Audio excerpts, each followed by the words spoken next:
네, 이어서 글로벌 이슈 통체적으로 정리해보고 국내 증시 영향까지 더욱더 구석구석 자세하게 살펴보겠습니다.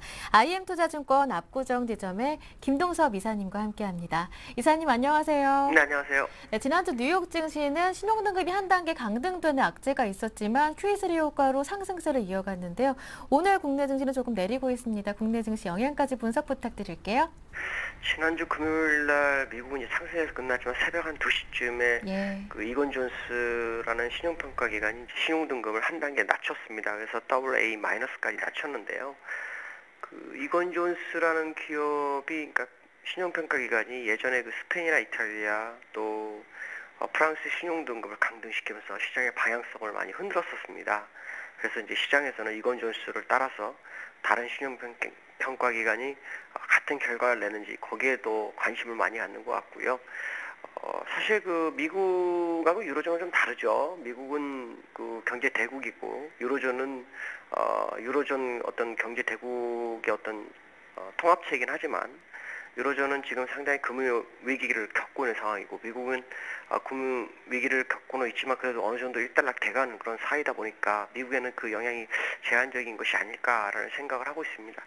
이건 존스가 신용도 강등하게 된 계기는 이제 국채를 많이 매입하게 되면 달러가 많이 풀리게 되면 이제 달러 약세 또 인플레이션이 증가할 수 있다라는 부분이 상당히 중요하게 작용한 것 같고요.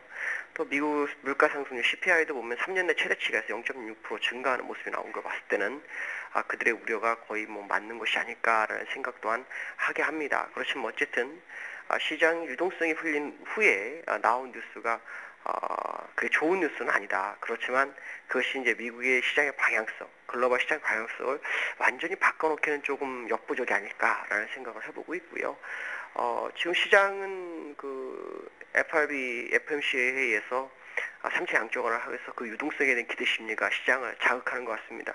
오늘도 국내장은 하락을 하고 있지만 그 외국인들의 현물은 계속해서 들어오는 상황이죠.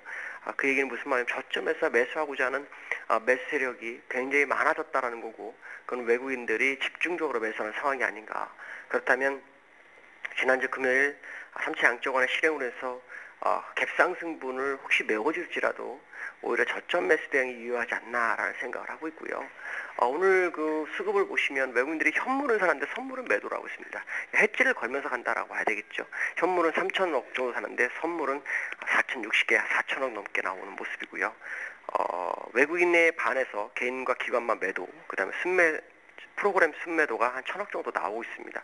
그러니까 지금 사실 기관들은 한 2020 정도 가면 사고자 하는 것보다는 팔고자 하는 의지가 강해지는 그런 상황입니다. 왜냐하면 이때까지 누적 잔고로 봤을 때 가격대 평균 지수대가 2020 정도로 맞춰져 있기 때문에 혹시 올라온다면 그 지점에서는 약간 눌릴 수 있다. 결국 외국인들이 얼마나 힘을 더 써주고 기관들의 매도가 아닌 매수로 전환하는지 여기에 포인트를 맞춰야 된다라고 보시면 되겠고요. 또 우리나라는 지금 그 중국 관련주들이 상당히 많습니다. 중국에서 경기부양책이 나오는지 여기에 따라서 국내장의 상승 속도가 좀 달라질 수 있다라는 생각을 해야 될 것 같습니다. 오늘 그 업종별을 보시면 개인들은 약 410억 정도 매도를 하고 있는데요. 가장 많이 파는 게 이제 화학업종 750억, 기계 120억, 그다음 운송 장비 490억을 매도하고 있고요. 매수는 전기전자 업종, 그다음 운수창고 통신업, 그다음에 서비스업 쪽에 집중하는데 서비스업이 거의 뭐 한 1,000억 정도로 매수합니다. 그다음에 외국인들은 3천억을 매도하고 있는데 매수하고 있는데 왜 이렇게 자꾸 딴말하면 죄송합니다. 3천억을 매수하고 있는데 가장 많이 세는 게 운송 장비 업종의 1,000억이고요. 그다음에 전기전자가 620억 매수하고 있고 그 다음에 이제 금융업 쪽에 한 270억이 들어오는 게 특징이고요. 화학업 쪽에 한 760억 정도 들어오고 있습니다. 매도는 사실 그 큰 금액은 나오진 않고 있습니다. 근데 서비스 업종에서, 그러니까 개인들이 받아주고 있는 서비스 업종을 한 210억 정도 매도하고 있고요.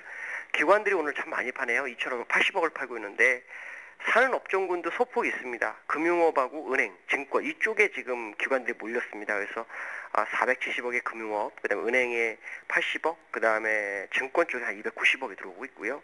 매도는 전기전자와 운송장비 쪽에 몰려있는 모습, 그 다음에 서비스업에 한 740억이 몰려있는 게 특징입니다. 다른 종목도, 다른 업종군들에서는 소폭 순매도 하는 거나 소폭 순매수 정도의 모습을 보이고 있죠. 근데 여기서 이제 기관 중에서 관심 있게 받을 건 기금이죠. 기금이 오늘 765 보고 사는데 전업종에서 매수하고 있으면 통신업을 제외하고는 거의 전업종에서 매수를 하고 있다는 것이 상당히 특징입니다. 그 얘기는 기금도 시장 상방에 베팅을 하는 것이 아닌가라는 의구심을 갖게 한다라고 말씀드릴 수 있고요. 오늘 시가총액 상위 종목들 보시면 삼성전자가 1.4% 하락, 포스코가 1.1% 좀 하락하고 있죠. 지금 그 원자재인 고리아연이 요즘 계속 강세인데 4% 상승하고 있고요. 보험업 쪽인 삼성화재가 4.5% 하락하는 게 특징이고요. 그 다음에 보시면 조선주 쪽이 대체적으로 강세인데 현대인프에서는 현대중공업 뭐 2%대 상승률을 보이고 있고 화학업종도 괜찮습니다. 아무래도 유가가 상승 가능성, 그러니까 지금 걸프만 쪽에서 이스라엘과 이란과의 어떤 교전 가능성이 좀 나오고 있죠. 왜냐하면 그 이란이 지금 연말까지 핵무기를 6개에서 7개 정도 만들 수 있다는 그 우려감이 지금 증폭되면서 아마도 유가 관련주가 좀 오르는 것 같고요. 그 다음에 조선주 같은 경우에는 그 유로존이 풀리면서 수주가 좀 더 수혜가를 입을 수 있다라는 분위기가 형성되는 것 같습니다. 그래서 지금 전기전자 업종은 대체적으로 좀 안 좋은 모습이고요. 나머지 화학, 정유 쪽에서는 시장의 견조하게 받쳐주고 있다라고 보시면 될 것 같습니다. 네, 그렇다면 오늘장 투자 포인트 한 말씀 정리 부탁드린다면요. 기술적으로는 이제 우리가 네. 주식을 하다 보면 심리선이 한 2,000포인트랍니다. 그러니까 지난번 2,000포인트 금요일에 한 번에 돌파했는데 예. 한 번에 돌파했기 때문에 아마 버거웠겠죠. 오늘 2,000포인트 지지력 테스트 확인하셔야 될 것 같고요. 혹시 금요일에 급등한 부분만큼을 되돌리는 상황이 며칠 안에 나온다면 그거는 오히려 외국인들은 저점에 사는 시점이기 때문에 개인들은 물량을 버릴 이유가 없다라고 보시면 될 것 같습니다.